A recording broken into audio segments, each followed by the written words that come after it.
Hey guys, and welcome to another episode of the Founder Academy. I want to thank everyone for their support on the series so far. We've got a bit of a quick episode today, so we only have one game in the queue. This was a game that was kind of hanging over my head. It was some old footage that we had from a couple weeks back, so I wanted to get that out of the way because I want to get some more up-to-date games going on. There's been a lot going on with FIFA 18 news coming out. Team of the season's been pretty massive.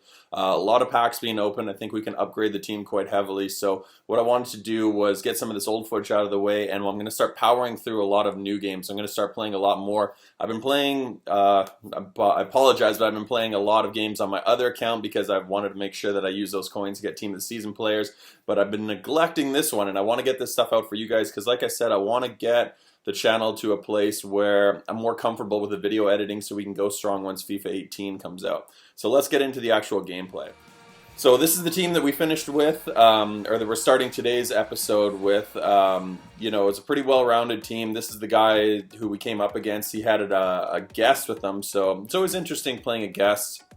I had a couple games a while back on my other account where I played guys who had 2-3 guests in their team. And I always say that it's a very hard thing to do if you can play with somebody, because you guys have to be on the same page. If you guys are both good players, it's very hard, but for the most part, it's a lot easier as a player because the guys are just pulling people out of position. So this guy's team, he had Diouf, he had Divock Origi, I believe. Pretty standard 4-4-2 EPL team. Nothing too crazy. I wasn't too worried about this. I just kind of wanted to get into this game, power this guy into hopefully rage quitting and, hopefully get some points, because this team is now at a point where I feel like we can actually play pretty comfortably against some of these teams and maybe hopefully start getting people to rage quit. With the team before, they were so average that guys generally don't. Usually it's a psychological thing. People just panic because they see teams and they feel like they have to rush and they play not to their comfort level, and they'll end up rage quitting because they just feel like, oh, I don't have a chance. But now our team's starting to get to a point where I can get what a lot of you would probably call a meta team and just start putting together players that are just overpowered from the EPL. If people want me to change the team into a different league, I'd be open to do that too, especially now with Team of the Seasons. Team of the Seasons are about, I believe they discard for 20, so I think you're not going to be able to get anybody less than 20k. But for that, I mean, if we can start building up some coins, I might be able to at least get one or two of them into the team before the end of the year, which would be really cool. I don't think I'd be able to do it with any of the EPL guys. I think Michael Keane is like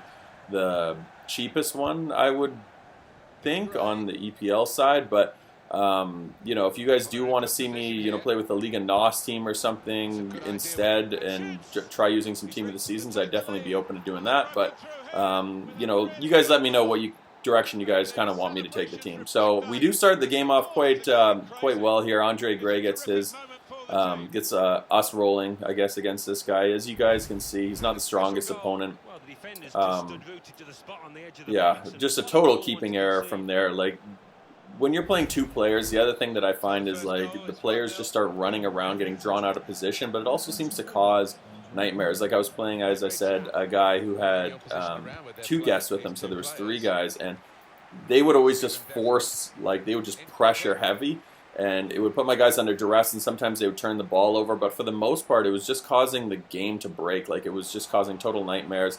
It didn't know what to do defensively, and the players, when they're kind of programmed to go into default positions, they were just all over the place, and it would just cause mayhem, and the game almost didn't know how to handle it. So it was just a situation where I just went in and totally battered the guy, but he did pull a couple goals back. But for this guy, they just looked like they weren't really on the same page. It looked like two guys that were just playing after the pub or something like that, and they just had no response to this. So as you guys see, Andre Gray scored 2 goals. He was just drawing his defenders out, making it really easy for me to get in behind.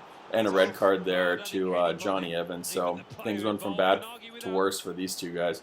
A couple of things that I do want to get going with the team, though, is I do want to get a couple informs going on the team. I need to get some coins up. So, like I said, I'm going to start powering through a couple of these leagues, or a couple of these seasons, and try getting, maybe even take it on a run in the DKT, the daily knockout tournaments. Right now, the final team of the season, the Serie A one's out, so the Caleons in the he's available as the prize. I don't foresee us winning it because it is very spammy to win that tournament. But at the same time, you know, going in there and having some fun against some of those opponents would definitely be interesting because you do get a real mix of guys in them. And it is going to be a bit of a challenge just to see how we can stack up against them, even with a very average team. So back into this game, this guy's just having a total nightmare. You know, 3 goals down. I felt a rage quit coming, but I felt like we just needed one more goal or one more noticeable thing to happen. To his credit, though, he did stay in the game. He did try to come back, but as you guys can see, like his team almost had just been totally overpowered at this point. I kind of set up in a bit of a defensive shell. They didn't really have a way to break it down. They were trying to pass through, and like when you're at 3-0, I've always said that like at 3-0 down, it's kind of a fork in the road. If they score, they're going to get back in the game, and it's going to become a real contest. If you can get that 4th goal, the game's pretty much over, and the other team almost never, unless you're playing like Gorilla or somebody, is probably never going to come back and actually win the game. 4-0 is almost insurmountable. Even if you did it really early, you can pretty much just see off the rest of the game.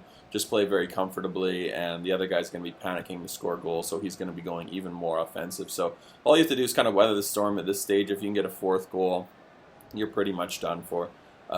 These guys were at a point where they were just going attacking, but look at their team's like fitness. Like Zabaleta, we're only in the 24th minute.